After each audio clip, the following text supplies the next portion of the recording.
আল্লাহ আমার রব, এই রবি আমার সব, দামে দামে তন মনে তারি অনুভব। তোমার দুনিয়াতে আমি যেদিকে তাকাই, অথই নিয়ামতে ডুবে আছি সবাই।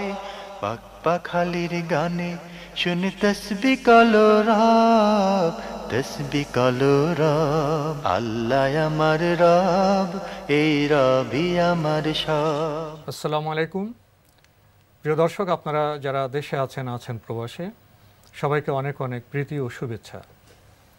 শুরু হলো আপনাদের প্রশ্ন নিয়ে আপনাদের এই প্রিয় অনুষ্ঠান আপনার জিজ্ঞাসা।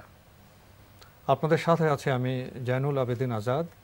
আজকেও আপনাদের প্রশ্নের জিজ্ঞাসার জবাব দিচ্ছেন বিশিষ্ট আলেম ডক্টর মোহাম্মদ সাইফুল্লাহ। আসসালামু আলাইকুম ওয়া রাহমাতুল্লাহি ওয়া বারাকাতুহু।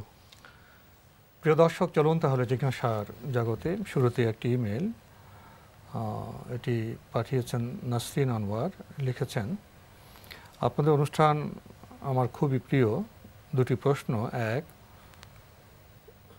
তাহিয়াতুল ওযু কি ফজরের এবং আসরের নামাজের সময় পড়া যাবে? আমার মনে হচ্ছে প্রশ্ন থেকে যে তাহিয়াতুল ওযু কি জিনিস সেটা তিনি বুঝতে পারেন। তাহিয়াতুল ওযু হচ্ছে মানে উযু করার পরে 2 রাকাত নফল নামাজ আদায় করা, উযু করার পরপরই, এটাই হচ্ছে তাহিয়াতুল ওযু। সেটা মানে উযু করার পরপরই আপনি পড়তে হবে, মানে উযুর সাথে সম্পৃক্ত। সুতরাং জোহর এবং আসরের মধ্যে এটাকে সীমাবদ্ধ করার দরকার নেই। আপনি যেটা বলছেন এটা শুদ্ধ নয়। আপনি উযু করার পরেই 2 রাকাত তাহিয়াতুল ওযু পড়তে পারেন। যখনই উযু করবেন তখনই পড়তে পারবেন, এটি সুন্নাহ। যে কোনো নামাজ? জি, যে কোনো না, নামাজ ছাড়াও তো জি নামাজের ক্ষেত্রে যে কোনো নামাজ জি জি নির্দিষ্ট করতে চাচ্ছেন। সুতরাং এটা প্রশ্নই আসে না নামাজের মধ্যে নির্দিষ্ট করা। তাহিয়াতুল ওযুটা হচ্ছে উযুর সাথে সম্পৃক্ত, সেটা অন্য নামাজ ছাড়া অন্য সময় করতে পারেন, পড়তে পারেন। আপনি আরও লিখেছেন, তাহাজ্জুদ নামাজে বড় সূরা 5-6টা জানার কারণে, যেমন সূরা ইয়াসিন, সূরা রহমান ইত্যাদি দিয়ে পড়া কি আল্লাহর কাছে পছন্দনীয় হবে? হ্যাঁ, রাসূলুল্লাহ সাল্লাল্লাহু আলাইহি ওয়াসাল্লাম হাদিসের মধ্যে বলেছেন যে সবচেয়ে মানে আফদালুস সালাত হচ্ছে যে তুলুল কুনুত, যেটার মধ্যে কেরাত দীর্ঘায়িত করা হয় থাকে। সুতরাং যেহেতু মানে এটি কেরাত দীর্ঘায়িত করতে পারলে উত্তম, রাতের নামাজের মধ্যে রাসূলুল্লাহ সাল্লাল্লাহু আলাইহি ওয়াসাল্লাম দীর্ঘায়িত করেছেন, সেখানে আপনি দীর্ঘায়িত করতে পারেন, এটি সুন্নাহ। প্রিয় দর্শক, এবার আমাদের হাতে একটি চিঠি, এটি পাঠিয়েছেন আয়েশা খাতুন বাড্ডা থেকে। লিখেছেন, সূরা মুলক ও সূরা ইয়াসিনের ফজিলত কি? এই সূরা দুটি কি শুক্রবারে পড়তে হবে নাকি প্রতিদিন পড়া যায়? সূরা মুলকের ফজিলতের ব্যাপারে যে হাদিসটি রয়েছে সেটা সহিহ। সে রাসূলুল্লাহ সাল্লাল্লাহু আলাইহি ওয়াসাল্লাম মানিয়া, এটি মূলত কবরের যে ফিতনা রয়েছে সেই ফিতনা থেকে মানে প্রতিরোধ করে। কবরের ফিতনা থেকে লোকটা মুক্তি, কবরের যে প্রশ্ন হয়ে থাকে সেই প্রশ্ন থেকে নিজেকে নিরাপদ করতে পারে। বাকি সূরা ইয়াসিনের ব্যাপারে যে ফজিলতের বর্ণনা সেগুলো এসেছে, সেগুলো একটাও সহিহ হাদিস নয়, একটাও সহিহ হাদিস দ্বারা সাব্যস্ত হয়নি। এটি সূরাতুল মুলক যেটি রয়েছে সেটা আপনি প্রতিদিন পড়তে পারেন, প্রতিদিন পড়তে পারেন, যদি আপনার সুযোগ থাকে প্রতিদিন পড়তে পারেন। আপনি আরও লিখেছেন, অর্থসহ কোরআন শরীফ পড়ার নিয়ম কি? প্রত্যেক আয়াত পড়ার পর অর্থ পড়তে হবে নাকি 2-3 রুকু বা একটা সূরা পড়ার পর অর্থ পড়তে হবে, যেহেতু আমরা প্রতিটার অর্থ বুঝি না? এ বিষয়ে সুনির্দিষ্ট কোনো নিয়ম নেই, মানে যে এর জন্য কোনো নিয়ম অবতীর্ণ করে দেওয়া হয়েছে বা বলা হয়েছে যে এই নিয়মে আপনি অর্থসহ কোরআন তেলাওয়াত করবেন। মূলত কোরআন তেলাওয়াত করতে বলা হয়েছে, কোরআন যে বুঝবেন তিনি তেলাওয়াত করবেন, তিনি বুঝে যাবেন। যেমন আমরা যখন তেলাওয়াত করি তখন আমরা কোরআনে কারীমের তাফসীর সহ যে জিনিসগুলো আমাদের মানে যেগুলো আমাদের আগে ভুলে গিয়েছে সেগুলো মনে আসে এবং আমরা সেগুলো বুঝতে পারি। বাকি মানে আপনার অর্থসহ যেহেতু আপনি বুঝেন না, এই জন্য আপনি অর্থসহ তেলাওয়াত করছেন। একটা শব্দ আপনি না বুঝলে তাহলে সেক্ষেত্রে উত্তম হচ্ছে একটা আয়াত তেলাওয়াত করলেন, এই আয়াতের মধ্যে বক্তব্যটুকু শুনলেন, তাহলে আপনি কাছাকাছি মিলাতে পারলেন, এটাই সবচেয়ে উত্তম পদ্ধতি। কারণ এর মাধ্যমে আপনি আয়াতের বক্তব্যটা, আপনি যে আয়াতটা পড়লেন সে বক্তব্যের সাথে মিলাতে পারলেন, এবং সেখানে আয়াতের শব্দগুলো যদি আপনি কাছাকাছি পান তাহলে আপনি শব্দগুলোর অর্থটাও জেনে নিতে পারলেন। এভাবে যদি আপনি কোরআন কারীমের 200-300 আয়াত পড়েন তাহলে আপনি দেখবেন যে প্রায় কোরআন কারীমের অর্ধেকই বুঝে যাচ্ছে, কারণ কোরআনের প্রায় আয়াতগুলোই মানে রিপিট করা আছে এবং কোরআন কারীমের মধ্যে প্রায় শব্দই মানে কাছাকাছি শব্দ। এখানে প্রত্যেক সূরার মধ্যে যে অসংখ্য নতুন শব্দ আছে ব্যাপারটা এমন নয়। মানে কিছু আপনি যখন 4-5টা আয়াত পড়ে ফেলবেন তখন আপনি দেখতে পাবেন যে আপনি প্রায় সবকটি আয়াতে বুঝতে পারছেন। কিন্তু আপনি যে পদ্ধতির কথা বলেছেন সেটা পড়তে পারে, পড়া নিষিদ্ধ নয়, কিন্তু সেই পদ্ধতির মধ্যে সমস্যা হবে এটা যে আপনি পুরোটা তেলাওয়াত করলেন 3 রুকু তেলাওয়াত করলেন, আপনি এরপরে অর্থ পড়লেন, এরপরে অর্থ যদি পড়েন আপনি, তাহলে কিন্তু মানে যা তেলাওয়াত করেছেন এটা কিছুই আপনি বুঝেন নাই, মানে আপনি এটা মিলাতে পারবেন না, এত লম্বা কথা তো আপনি মিলাতে পারবেন না। ফলে আপনি মানে ওই আয়াত এবং ওয়ার্ডস যেগুলো আছে সেগুলোর সাথে আপনার মিনিংটা মিলাতে পারবেন না, অর্থটা মিলাতে পারবেন না। এই জন্য উত্তম পদ্ধতি হচ্ছে, যদি কেউ তেলাওয়াত করতে চান, উত্তম বলতে আমি বলছি মানে স্বাভাবিকভাবে উত্তম, আবার কেউ মনে করে না যেটা শরীয়তের দিক থেকে মানে উত্তম বলা হচ্ছে না, শরীয়তের বিষয় না। উত্তম পদ্ধতি হচ্ছে যে কোরআনে কারীমের তেলাওয়াত এবং আয়াতের অর্থ পাশাপাশি থাকলে আপনার সেটা উপলব্ধি করতে বুঝতে সহজ হবে, এবং সাথে সাথে আপনি আয়াতের যে নির্দেশনা আছে সেটাও মানে আপনি উপলব্ধি করতে পারবেন, যে এই আয়াতের মধ্যে আল্লাহ রাব্বুল আলামিন আমাকে এই নির্দেশ দিচ্ছেন, সেটা আপনি সেখানে বুঝতে পারবেন। এই জন্য সেভাবে করাটাই ভালো। এই বিষয়গুলো আসলে আপেক্ষিক, ব্যক্তির জন্য কোনটা সুবিধা। অনেকে এরকম করেন যারা নাকি আরবি ভাষা সম্পর্কে তেমন অবগত নন, একটি সূরার পুরো অর্থটাকে বাংলায় পড়ে নিলেন, পরে উপলব্ধি করলেন এই সূরা এই বলা হয়েছে, তারপর আপনি যেভাবে বললেন, তারপর যেহেতু আগে পড়া হয়েছে অর্থটা, এক একটা আয়াত পরে অর্থ বুঝে তখন আবার আরবি শব্দের সাথে পরিচিত হয়ে যায়। এটা অনেকে করে আর কি, এটা আপেক্ষিক, যার জন্য যেটা ভালো মনে হয়, একান্ত ব্যক্তিগত বিষয়, এবং চেষ্টা করবে তিনি বোঝার জন্য। জি, এটা মূল লক্ষ্য, এটা মূল লক্ষ্য। জি বোন, আপনি আরো লিখেছেন, সোমবার এবং বৃহস্পতিবার এই 2 দিন আমলনামা আল্লাহর কাছে পৌঁছয়। আমি চাই রোজা অবস্থায় আমার আমলনামা আল্লাহর কাছে পৌঁছাক। এই উদ্দেশ্যে রোজা রাখলে আমার পূর্বের কাজা রোজা আদায় হবে কি? না, নিয়ত করার সময় আপনার খেয়াল রাখতে হবে যে মানে আপনি মানে নিয়ত করবেন, হ্যাঁ কাজা আদায় হয়ে যাবে, কি নিয়ত করবেন কাজায়ের। আপনি যখন মানে রোজা সিয়ামটা শুরু করবেন তখন নিয়ত করবেন আমার কাজা রোজা আমি আদায় করছি, এবং সোমবার বৃহস্পতিবার রাখছি যাতে করে আমলগুলো আমার মানে আল্লাহর কাছে পৌঁছে, এই অবস্থা। জি, খুবই সুন্দর আমল আপনার। বোন আরও লিখেছেন, বিয়ে করা কি ফরজ না সুন্নাত? ফরজ না হলে কেউ যদি বিয়ে না করে তাহলে কি পাপ হবে? শোনা যায় বিবাহিতদের ইবাদত আগে কবুল হয়, এ কথা কি সঠিক? না, বিয়ে করা ফরজ সুন্নত এটি নির্ভর করছে মূলত মানে ব্যক্তির সাথে সম্পৃক্ত, তার অবস্থার উপর। জি, অনেকের জন্য হারাম, আবার অনেকের জন্য সুন্নত, অনেকের জন্য ফরজ, বিভিন্ন গ্রুপ আছে। মানুষের সামর্থ্য চাহিদা এগুলোর উপর নির্ভর করছে। যার চাহিদা এমন চেয়ে মানে সে যদি বিয়ে না করে তাহলে সে অবশ্যই মানে ব্যভিচারে লিপ্ত হবে এবং নিজের চরিত্র ধ্বংস হবে, এই আশঙ্কা, তাহলে তার উপর ফরজ, কিন্তু তার উপর ফরজ।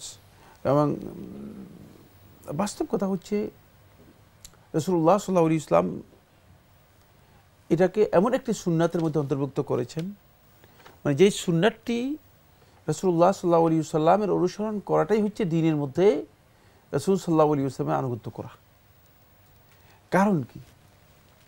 কারণ হচ্ছে এর উপর মূলত অনেক বিষয় সম্পৃক্ত, মুসলিম উম্মার সমৃদ্ধি সমৃদ্ধ, মানব সভ্যতার সমৃদ্ধি সম্পৃক্ত, তারপরে মানুষের সত্যিকার চরিত্র এবং সামাজিক অনাচার থেকে মানুষকে মুক্ত করার বিষয় এর সাথে জড়িত। কারণ হচ্ছে যারা বিয়েতে লিপ্ত হবে না, যেমন আপনার খাবারের চাহিদা আছেই, এখন যদি আপনি না খেয়ে থাকেন তাহলে প্রকৃতির বিরুদ্ধ কাজ হবে। আপনি একটা এমন একটা অবস্থার মধ্যে পৌঁছবেন, হয়তো আপনি নিজেকে হালাক করে দেবেন, ধ্বংস করে দেবেন, অথবা আপনি এমন কোনো পন্থা অনুসরণ করবেন, যেমন দেখা যায় যে কিছু কিছু লোকেরা নিজেদের উপর বিয়েকে হারাম করে নিয়েছে। আল্লাহ সুবহানাহু ওয়া তাআলা কোরআনের মধ্যে বলেছেন, রাহবানিয়াতান ইবতাদাউহা মা কাতাবনা আলাইহিম, তারা এই বুরাকবাদকে নিজেদের জন্য নিজেরাই আবিষ্কার করে নিয়েছে, নিজেরা নতুন করে সংশোধন করেছে। মা কাতাবনা আলাইহিম, আমি তাদের উপর এটাকে ফরজ করি নাই, আমি বাধ্যতামূলক করি নাই। ফলে ওই লোকগুলো বলে যে না, আমরা বিয়ে করব না, আমরা ওই লোকগুলো আমরা মানে আল্লাহ রাব্বুল আলামিনের নৈকট্য, আমরা মানে আমাদের যে মাবুদ আছে তাদের নৈকট্য লাভ করব, আমরা বিয়ে করব না। ওই লোকগুলোই বিয়ে করে না ঠিকই, কিন্তু যত অনাচার আছে গোপনে সবগুলোর সাথে জড়িত রয়েছে। আপনি দেখতে পাবেন বিভিন্ন চার্চে যান অথবা বিভিন্ন ধরনের আশ্রমে যান, এগুলোতে আপনি দেখতে পাবেন যে মানে এমন কিছু মানে কাণ্ড জড়িত রয়েছে, অথচ তারা নিজেরাই উত্তম ছিল যে না, তারা বিয়ে করেই সুন্দরভাবে জীবনযাপন করবে, প্রকৃতি বিরুদ্ধ স্বভাব বিরুদ্ধ কাজ করবে না। ফলে দেখা গিয়েছে যে আল্লাহ রাসূল সাল্লাল্লাহু আলাইহি ওয়াসাল্লামের কাছে 3 জন সাহাবী আসলেন, এবং এই 3 জনের মধ্যে তৃতীয় ব্যক্তি বললেন, আম্মা আনা ফালা আতাযাওয়াজু নিসা আবাদান সহিহ বুখারী রিওয়ায়াতের মধ্যে এসেছে, বললেন যে আমি, তৃতীয় ব্যক্তি বললেন, আমি নারীর মোটে ধারে কাছে যাবো না, বিয়ে করবো না। বিয়ে করবো না। তো এই যে বিয়ে করবো না এই সিদ্ধান্ত নিয়েছে, যখন রাসূলুল্লাহ সাল্লাল্লাহু আলাইহি ওয়াসাল্লামকে তার এই সিদ্ধান্ত সম্পর্কে জানানো হলো, তখন রাসূলুল্লাহ সাল্লাল্লাহু আলাইহি ওয়াসাল্লাম, আনাস ইবনে মালিক রাদিয়াল্লাহু তাআলা সহিহ বুখারীর মধ্যে বর্ণনা করতেছেন, রাসূলুল্লাহ সাল্লাল্লাহু আলাইহি ওয়াসাল্লাম বললেন, আন-নিকাহু মিন সুন্নতি, বিয়েটা আমার সুন্নতের মধ্যে অন্তর্ভুক্ত।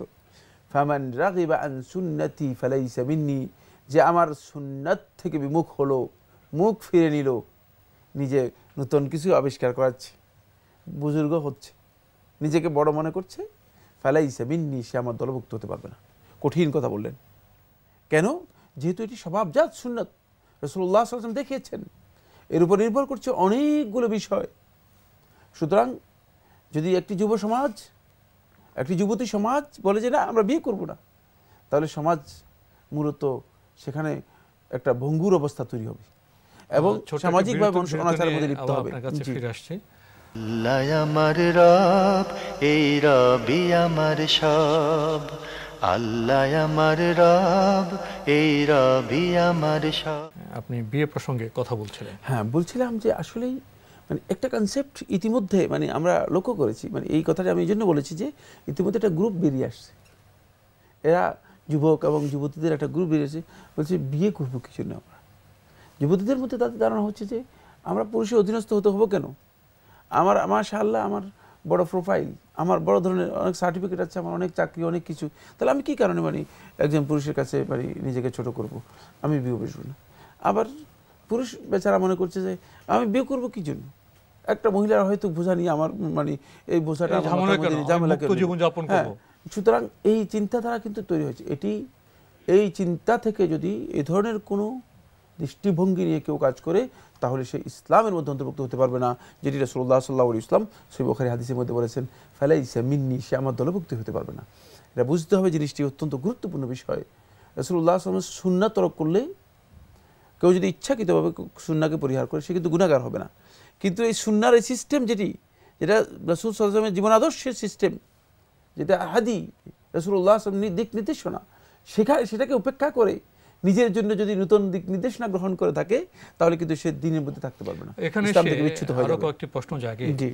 একটি তো আপনি বললেন, যারা রাসূল সাল্লাল্লাহু আলাইহি ওয়াসাল্লামের যে সুন্নাহ, এটা যদি ইচ্ছাকৃতভাবে অবজ্ঞা করে, না মানে, নিজস্ব ধ্যান ধারণা চলে, সে তো মুসলমান সমাজভুক্ত হতে পারে না। আরেকটি হলো এরকম যে কারো সামর্থ্য নেই, সামর্থ্য দুই ধরনের, অর্থনৈতিক সামর্থ্য নেই, আবার শারীরিক সামর্থ্য নেই। না, সামর্থ্যের মাসালা আমরা আলোচনা করছি না, অন্য প্রসঙ্গে যাচ্ছি, যে অন্য মাসালাটি, এটা অন্য প্রসঙ্গ। যদি কারো শারীরিক সামর্থ্য না থাকে বা আর্থিক সামর্থ্য না থাকে, সেক্ষেত্রে বিয়ে না করলে গুনাহ হবে কিনা, বা সেক্ষেত্রে তার করণীয় কি? না, যদি কারো শারীরিক সামর্থ্য না থাকে, সেক্ষেত্রে তার বিয়ে করলেই গুনাহ হবে। একটা পুরুষ যদি শারীরিক সামর্থ্য না নিয়ে স্ত্রী গ্রহণ করে, সেই স্ত্রীর প্রতি অবিচার করে, তাহলে জুলুম করবে, স্ত্রীর হক নষ্ট করবে, এবং এটি হারাম, এটি সে গুনাহগার হবে। বিয়ে করাটাই তার জন্য গুনাহ হবে। এখানে 4টি মাসালা রয়েছে, অত্যন্ত গুরুত্বপূর্ণ, ফিকহ ইসলামের মধ্যে আলোচনা করা হয়েছে, আলেমগণ আলোচনা করেছেন। সুতরাং এটি মোটেও জায়েজ নেই। কারণ হচ্ছে মানে যার শারীরিক সামর্থ্য নেই সে বিয়ে করবে, মানে তাহলে সে নিজেই মানে একটা পুরুষের ক্ষেত্রে সত্য, নারীর ক্ষেত্রে সত্য, সবার ক্ষেত্রে ঠিক অনুরূপভাবে। কারো যদি আর্থিক কোনো কারণে সংকট তৈরি হয় থাকে, তাহলে সেই ব্যক্তি শারীরিক চাহিদা যদি প্রবল হয়, আর সেটা যদি তার পক্ষে সম্ভব না হয় যে সেটা তার মানে কোনো কারণে কন্ট্রোল করতে পারে, তাহলে সে বিয়ে করবে। সেক্ষেত্রে তার প্রয়োজন হলে যাকাত থেকে সে মানে সহযোগিতা দিতে পারবে, যাকাতের সম্পদ থেকে সহযোগিতা দিতে পারবে। রোজা রাখবে, সে কন্ট্রোল যদি, খুব সূক্ষ্ম কথা বলেছি সে আগে, যে কন্ট্রোল যদি করতে না পারে, কিন্তু কন্ট্রোল করার পদ্ধতি যে রোজা রাখে কন্ট্রোল করতে পারে, তাহলে সে ব্যক্তি রোজা রাখলে যথেষ্ট হয়ে যাবে। এজন্য তার সে যাকাত থেকে, বাইতুল মাল থেকে, মুসলিম রাষ্ট্রের বাইতুল মাল থেকে সহযোগিতা নিয়ে বিয়ে করবে। তারপরও তার সামাজিক অনাচারের মধ্যে রাষ্ট্র এক্ষেত্রে যুবক যুবতীদের সহযোগিতা করবে, সেখানে সামাজিক কোনো অনাচারের মধ্যে নিজেকে লিপ্ত করবে না। কারণ হচ্ছে সেক্ষেত্রে বাইতুল মাল দায়িত্ব বহন করবে, যে মুসলিম রাষ্ট্রের বাইতুল মাল দায়িত্ব বহন করবে, তাকে কিভাবে তার এই চারিত্রিক পবিত্রতা রক্ষার ক্ষেত্রে সহযোগিতা করা যায়, প্রয়োজনে যাকাত থেকে তাকে সম্পদ দিবে, ব্যবস্থা করবে। কিন্তু দুঃখজনক বিষয় হচ্ছে এই যে মানে এই বিষয়গুলো সেভাবে আমরা বিবেচনা করার সুযোগই নেই। মানে এখন কোনো ব্যক্তি যদি হতদরিদ্র হয়ে যায় এবং তার পক্ষে মানে এটি আর সম্ভব হচ্ছে না, মানে সে কন্ট্রোল করতে পারছে না, সেক্ষেত্রে সে হতে পারে যে সমস্ত মানে লোকেরা আছে, যাদের জাকাত আছে, যাদের আলহামদুলিল্লাহ আল্লাহ রাব্বুল আলামিন সামর্থ্য দিয়েছে, সমাজের সহযোগিতা নিতে পারে, তাদের কাছে থেকে সহযোগিতা চাইতে পারে, বলতে পারে যে ভাই আমাকে এই পর্যায়ে সহযোগিতা করা দরকার, অন্যথা আমি ক্ষতিগ্রস্ত হয়ে যাব, পথভ্রষ্ট হয়ে যাব। আপাতত এই বিষয়টা আমরা এখানে শেষ করতে চাই, কিন্তু সাথে একটি ছোট্ট প্রশ্ন আছে। জি, উনি শুনেছেন যে বিবাহিতদের ইবাদত আগে কবুল হয়, এই কথা কি সঠিক? এই বক্তব্য শুদ্ধ নয়। আগে ইবাদত কবুল হয়ে যাবে এই বক্তব্য শুদ্ধ নয়। তবে বিবাহিত ব্যক্তি আর অবিবাহিত ব্যক্তি দুইয়ের মধ্যে একটু পার্থক্য রয়েছে। কারণ একজনের অন্তরের মধ্যে ওয়াসওয়াসা থেকে যেতে পারে যদি কোনো কারণে সে দুর্বল ইমানদার হয়। দুটা কিন্তু সমান নয়। হতে পারে যে এমন যুবক বিবাহ করে নাই কিন্তু শক্তিশালী ইমানের অধিকারী, তার মধ্যে কোনো ওয়াসওয়াসাই নেই। আবার আরেকজন দুর্বল ইমানের অধিকারী, ওয়াসওয়াসা ভরপুর। কোনো সন্দেহ নেই বিবাহিত ব্যক্তি সেক্ষেত্রে এই ওয়াসওয়াসা থেকে মুক্ত থাকে, এতে কোনো সন্দেহ নেই। বোন, আপনি তো একই চিঠিতে 14টি প্রশ্ন করেছেন। আমরা আপনার বাকি প্রশ্নগুলো ধীরে ধীরে একে একে অন্য সময় দেওয়ার চেষ্টা করব। দর্শক, এবার আমাদের হাতে আরও একটি ইমেল, এটি পাঠিয়েছেন মোহাম্মদ হাসানুজ্জামান কুমিল্লা থেকে। লিখেছেন, আমি সরকারের একটি প্রতিষ্ঠান হিন্দু ধর্মীয় কল্যাণ ট্রাস্টে মন্দিরভিত্তিক শিশু ও গণশিক্ষা কার্যক্রমে সহকারী পরিচালক পদে কর্মরত আছি। এখানে প্রাক প্রাথমিক স্তরে শিশুদের মন্দিরে বাংলা এবং ইংরেজি শিক্ষার পাশাপাশি হিন্দু ধর্মীয় শিক্ষাও দেওয়া হয়। আমার এই পেশাটা কি হালাল পেশা? তার এই কাজটি জায়েজ করতে পারবেন। জি। আপনি আরও লিখেছেন, সন্তান লাভের জন্য বিশেষ কোনো দোয়া বা জিকির আছে কি? সুনির্দিষ্ট কোনো দোয়া অথবা জিকির নেই। বেশি বেশি করে আল্লাহ রাব্বুল আলামিনের কাছে দোয়া করতে পারেন, আল্লাহর কাছে চাইতে পারেন। সেক্ষেত্রে আল্লাহ রাব্বুল আলামিনের কাছে মানে আপনি আপনার একান্ত আন্তরিকতা এবং নিষ্ঠা দুইটার মাধ্যমে আপনি মানে দোয়া করেন, দেখবেন যে আল্লাহ সুবহানাহু ওয়া তাআলা আপনার দোয়া কবুল করছেন। শেখুল ইসলাম ইবনুল কাইয়িম রাহমাতুল্লাহ আল জাওয়াউল কাফিতে উল্লেখ করেছে একটি বিষয়, সেটা হলো এই দোয়াগুলো বান্দাগণ দোয়া কবুলে যে গুরুত্বপূর্ণ সময় আছে সেই সময় করবে। যেমন আপনি আজান এবং ইকামতের মাঝে এটি দোয়া কবুলের সময়। আর আমাদেরকে জানতে হবে এই বিষয়গুলো, কখন আল্লাহ সুবহানাহু ওয়া তাআলা বান্দাদের দোয়া কবুল করে থাকেন। মানে এই সময়গুলো বের করে আজান এবং ইকামতের মাঝে দোয়া কবুলের সময়। তেমনিভাবে জুমার দিনে একটি সময় আছে যে সময় আল্লাহ সুবহানাহু ওয়া তাআলা বান্দাদের হাত ফেরত দেন না, সমস্ত দোয়া কবুল করে থাকেন। সেই সময়গুলো আপনাকে বের করতে হবে। জুমার সময়টা কখন? জুমার দিনেই মানে ওই সময়টা আর কি, সেটা হলো যখন ইমাম সাহেব মানে খুতবা দেওয়ার জন্য আসেন তখন থেকে আরম্ভ করে নামাজ শেষ করা পর্যন্ত। তারপরে যেমন রাতের শেষ তৃতীয়াংশে আল্লাহ সুবহানাহু ওয়া তাআলা দুনিয়ার আসমানে নেমে আসেন। তারপরে আল্লাহ রাব্বুল আলামিন বলেন, হাল মিন সাইলিন, তোমাদের ওদিকে কে আছে চাইবে আমার কাছে, আমি ফাস্তাজিব লাহ, আমি তার দোয়াটা তার চাওয়াটা আমি কবুল করব, তাকে দেব। ফাউতিয়া লাহু, আমি তাকে দেব। তো এই যে মানে সময়গুলো আপনাকে, এই সময়গুলোতে আপনাকে বেশি বেশি করে কি করতে হবে, আল্লাহ রাব্বুল আলামিনের কাছে ধর্ণা দিতে হবে। তাহলে দেখবেন যে আল্লাহ সুবহানাহু ওয়া তাআলা আপনার দোয়া কবুল করছেন। এর জন্য রাসূলুল্লাহ সাল্লাল্লাহু আলাইহি ওয়াসাল্লাম সুনির্দিষ্ট কোনো দোয়া শিক্ষা দেননি। ভাই হাসানুজ্জামান, আপনি সবশেষে লিখেছেন, কোনো ঘরে মানুষ মারা যাবার সময় সেই ঘরে অবস্থিত কোনো পোষা প্রাণী যেমন বিড়াল, পাখি বা এই জাতীয় কোনো প্রাণী কি তা আগে অনুমান করতে পারে? এটা বাধ্যতামূলক নয়। মানে মানে কুকুর, পোষা বিড়াল অথবা অন্য কোনো প্রাণী এটা অনুমান করতে পারবে, ব্যাপারটা বাধ্যতামূলক নয়। তবে এই কথা রাসূলুল্লাহ সাল্লাল্লাহু আলাইহি ওয়াসাল্লাম হাদিসের মাধ্যমে সাব্যস্ত হয়েছে যে কখনো কখনো ফেরেশতাদের আগমন, এই বিষয়গুলো মানে চতুষ্প জন্তু মানে দেখতে পায়, হাদিস দ্বারা সাব্যস্ত। সুতরাং আমরা এতটুকু বিশ্বাস করতে পারি। বাকি এটা বাধ্যতামূলক নয় যে পোষা প্রাণী অথবা বিড়াল অথবা কুকুর মানে মৃত্যু সংবাদ সম্পর্কে আগে জেনে যেতে পারে, এটি বাধ্যতামূলক বিষয় নয়। মৃত্যু প্রসঙ্গে আমাদের কাছে তো অনেক প্রশ্ন এসে যায়, যেমন এগুলো একটি কৌতূহলের প্রশ্ন। আচ্ছা, মৃত্যু সম্পর্কে আমাদের আসলে কোন প্রশ্নটি সবচেয়ে গুরুত্ব পাওয়া উচিত? এখানে আমাদের সবচেয়ে বড় যে গুরুত্ব সেটা হলো আমরা মৃত্যুর জন্য কি প্রস্তুতি নিলাম। মানে মৃত্যুটা আমার আসবেই, মৃত্যু কিভাবে হবে অনিবার্য এবং কিভাবে পরম সত্য, যেটাকে অস্বীকার করার মতো কোনো সুযোগ কোনো ব্যক্তির নেই, সামর্থ্যের বাইরে। কিন্তু এখানে প্রশ্ন হবে যেটা সেটা হলো আসলে মৃত্যুর জন্য আমার কি প্রস্তুতি রয়েছে। মৃত্যুর আগে যাওয়ার আগে আমার যে প্রস্তুতির বিষয় আছে সেটা একজন ইমানদার ব্যক্তিকে সত্যিকারভাবে উপলব্ধি করতে হবে। মৃত্যুর জন্য একটাই প্রস্তুতি, যেটি আল্লাহ সুবহানাহু ওয়া তাআলা কোরআন কারীমে সূরা আল ইমরানের মধ্যে বলেছেন, ওয়ালা তামুতুন্না ইল্লা ওয়া আনতুম মুসলিমুন, মুসলিম হয়ে তারপর তোমরা মৃত্যুবরণ করো। মুসলিম না হয়ে মৃত্যুবরণ করা যাবে না। মুসলিম না হয়ে মৃত্যুর মুখে যাওয়ার অর্থই হচ্ছে মানে সেখানে অবশ্যই নিজে ইচ্ছাকৃত যাওয়ার কোনো সুযোগ নেই, নিজেকে ধ্বংসের দিকে ঠেলে দেওয়া, অর্থাৎ ধ্বংস ছাড়া সেখানে আর আপনার কোনো উপায় নেই। তাই আপনি মুসলিম হতে পারলেন কিনা, চলে আসে এই মুসলিম বলতে আমরা কি বুঝবো? আদমশুমারির মুসলিম, পারিবারিক মুসলিম, না আল্লাহকে পুরো আনুগত্য করে তাকওয়ার মুসলিম? এটি প্রকৃত মুসলিম, যে সত্যিকার আল্লাহর বিধানের কাছে আনুগত্য করে আল্লাহ রাব্বুল আলামিন তাওহীদকে বাস্তবায়ন করেছে এবং আল্লাহর বিধানকে নিজের জীবনে বাস্তবায়ন করেছে, সেই মুসলিমের কথা বলা হচ্ছে। এটি আপনার আদমশুমারি মুসলিমের কোনো প্রয়োজন নেই। এই বিষয়ে আমরা অগ্রসর হতে পারছেন, এখানে শেষ করতে হচ্ছে। আপনাকে অনেক ধন্যবাদ। আপনাকে অশেষ ধন্যবাদ।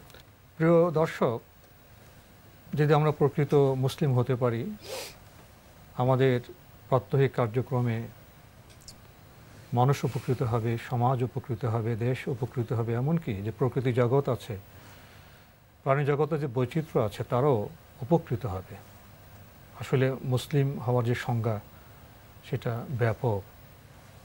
মুসলিম শুধু কল্যাণের কাজই করতে পারে, কিন্তু প্রকৃত মুসলিম না হওয়ার কারণে এখন দেখা যায় আমরা যারা মুসলিম নামধারী, আমাদের কার্যক্রমে পরিবার ক্ষতিগ্রস্ত হয়, সমাজ ক্ষতিগ্রস্ত হয়, এবং যে বায়োডাইভার্সিটি, যে বৈচিত্র্য আছে প্রাণী জগতে, প্রকৃতি জগতে, তারও ক্ষতিগ্রস্ত হয়।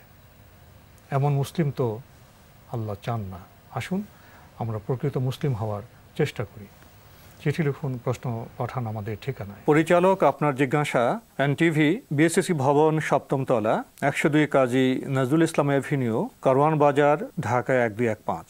আপনারা ইমেলও করতে পারেন। আমাদের ইমেল অ্যাড্রেস আপনার জিজ্ঞাসা @ntvbd.com। প্রিয় দর্শক, আপনারা আমাদের এই অনুষ্ঠানটি এনটিভির অনলাইনেও দেখতে পারবেন। ভিজিট করুন www.ntvbd.com।